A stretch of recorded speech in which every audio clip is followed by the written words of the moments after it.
నమస్తే ఫ్రెండ్స్, నేను మీ రామలక్ష్మి. Welcome to Ramalakshmi Vantillu. చూస్తుంటేనే నోరూరేలా అప్పటికప్పుడు చేసుకొని తినేయాలి అనిపించేలా రుచికరమైన వంటలను చేసి చూపిస్తానండి. ఛానల్ని సబ్స్క్రైబ్ చేసుకుని పక్కనే ఉన్న గంట సింబల్ని టచ్ చేశారంటే నేను రెసిపీ పోస్ట్ చేసిన వెంటనే మీ ఫోన్కి నోటిఫికేషన్ వస్తుంది. ఓపెన్ చేసి చూసి మీరు కూడా కుక్ చేసి ఫ్యామిలీకి సర్వ్ చేసి వారందరూ అందించే పొగడ్తలకు పొంగిపోతారని ఆశిస్తూ ఈరోజు బ్రేక్ఫాస్ట్ రెసిపీ చేసి చూపించబోతున్నానండి. చాలా సింపుల్గా, చాలా టేస్టీగా, హెల్తీగా చేసుకోవచ్చు.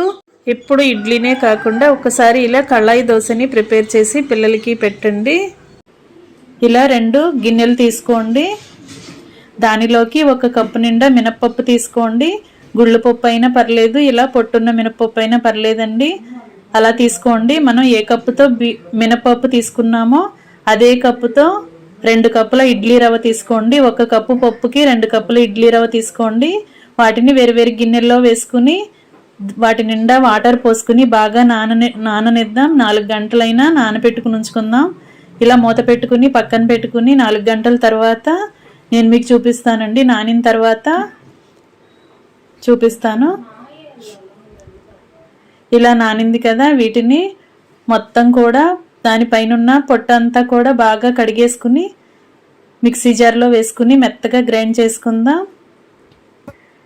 తగినన్ని వాటర్ మాత్రమే పోసుకుని మెత్తగా సాఫ్ట్గా పిండిని బాగా రుబ్బుకోవాలండి. ఇలా మెత్తగా గ్రైండ్ అయిన తర్వాత నేను మీకు చూపిస్తాను. ఈలోపు మనం ఇడ్లీ రవ్వను కూడా 4-5 సార్లు ఎక్కువ వాటర్ పోసుకుని బాగా కడుక్కుని వాటర్ అన్నీ కూడా పిండేసుకుని ఇలా రవ్వను మాత్రమే ఇలా గిన్నెలోకి వేసుకోండి. ఇలా వాటర్ అన్నీ తీసేసుకుని రవ్వ అంతా కూడా వేసేసుకున్నాం కదా. ఇప్పుడు గ్రైండ్ చేసి పెట్టుకున్న మినప్పిండిని అలా రవ్వలోకి వేసేసుకుందాం. ఇలా మొత్తం కూడా పిండంతా కూడా అలా వేసుకున్నాం కదా. ఇప్పుడు 1 టీ స్పూన్ వంట సోడా వేసుకోండి. ఎందుకంటే మనం అప్పటికప్పుడే దోశని వేయబోతున్నాం. పిండి పొలవాల్సిన పని లేకుండా వెంటనే వేసుకోవాలండి. అందుకే మనం కొంచెంగా వంట సోడా వేసుకుందాం.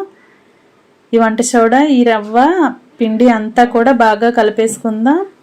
దీనిని మూత పెట్టుకుని 1 అరగంట పాటు పక్కన పెట్టుకుందాం. ఈ లోపుగా మనం చట్నీ ప్రిపేర్ చేసుకోవాలండి. ఇలా మొత్తం కూడా బాగా నానింది కదా. ఇప్పుడు సన్నగా కట్ చేసి పెట్టుకున్న ఆనియన్స్ 1 కప్పు వేసుకోండి. అలాగే 1/4 కప్పు పచ్చిమిర్చి ముక్కలు కూడా వేసుకోండి. టేస్ట్కి సరిపడా సాల్ట్ వేసుకోండి. 1 టేబుల్ స్పూన్ జీలకర్ర కూడా వేసుకోండి. ఇవన్నీ కూడా పిండిలో కలిసే వరకు బాగా కలుపుకుందాం.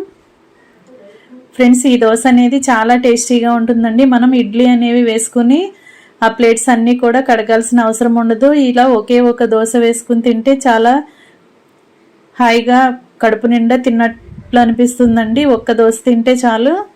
చాలా సింపుల్గా బ్రేక్ఫాస్ట్ని మనం కంప్లీట్ చేసేయచ్చు. పిండి అంతా కూడా బాగా కలుపుకున్న తర్వాత స్టవ్ వెలిగించుకొని కళాయి పెట్టుకోండి.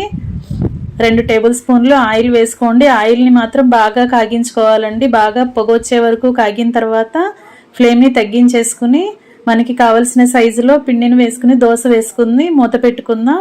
అది మగ్గేలోపుగా చట్నీ చూపిస్తున్నానండి.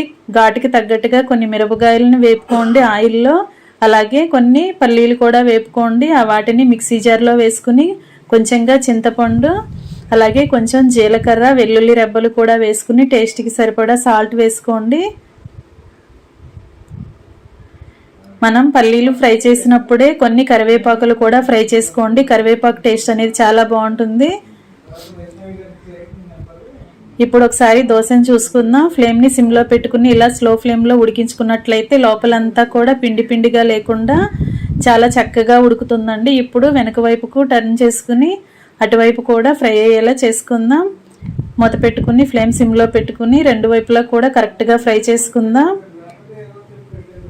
ఈ లోపుగా చట్నీని పప్పులన్నీ చల్లారిన తర్వాత ఇలా గ్రైండ్ చేసుకుందాం. ఫ్రెండ్స్, కరివేపాకుని మనం పప్పులో వేసుకున్నట్లయితే అదంతా తీసి పక్కన పెట్టేస్తారు కదా. అలా కాకుండా మనం పల్లీలు ఫ్రై చేసుకున్నప్పుడే కరివేపాకును కూడా ఆయిల్లో ఫ్రై చేసుకుని ఇలా చట్నీలాగా పప్పులతో పాటు గ్రైండ్ చేసుకుంటే టేస్ట్ అనేది చాలా బాగుంటుంది. హెల్దీ కూడా కరివేపాకు. అలాగే చట్నీ రెడీ అయిన తర్వాత పోపు వేసుకుని పోపు అంతా కూడా చట్నీలో కలిపేసుకుందాం.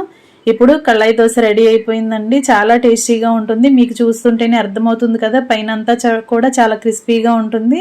చిన్నపిల్లలు పెద్దవారు కూడా చాలా ఇష్టంగా తింటారండి. ఒకే ఒక్క దోశ తింటే మీకు బ్రేక్ఫాస్ట్ కంప్లీట్ చేసిన ఫీలింగ్ వస్తుంది. చాలా టేస్టీగా ఉంటుంది. ఇలా దోశను వేసుకుని ఇలా పల్లీ చట్నీతో ఒకసారి ట్రై చేసి చూడండి. పల్లీ కరివేపాకు చట్నీతో ట్రై చేసి చూడండి. చాలా చాలా టేస్టీగా ఉంటుంది. నా ఛానల్ని మీరు ఫస్ట్ టైం వాచ్ చేస్తున్న వారైతే రన్ అవుతున్న వీడియో కింద రెడ్ కలర్ ఆప్షన్ టచ్ చేసి ఏఎల్ఎల్ ఆల్ అనే బెల్ ఐకాన్ని కూడా యాక్టివేట్ చేసి ఛానల్ని సబ్స్క్రైబ్ చేసుకోండి. నేను పెట్టబోయే రెసిపీస్ అన్నీ కూడా మీ ఫోన్కి డైలీ నోటిఫికేషన్కి వస్తే ఓపెన్ చేసి చూడొచ్చు. చాలా సింపుల్ ప్రాసెస్తో టేస్టీ రెసిపీస్ని పోస్ట్ చేస్తానండి. మీ అందరికీ కూడా రెసిపీస్ అనేవి నచ్చేలా ఉంటాయి. వీడియో నచ్చినట్లయితే లైక్ చేయండి. అలాగే మీ ఫ్రెండ్స్కి ఫ్యామిలీ మెంబర్స్కి ఈ రెసిపీ షేర్ చేయండి. ఎప్పుడు కూడా మనం ఇడ్లీ దోశలే కాకుండా ఇలా ఒక్కసారి కళాయి దోశ ప్రిపేర్ చేసి చూడండి. Thanks for watching. నేను మీ రామలక్ష్మి.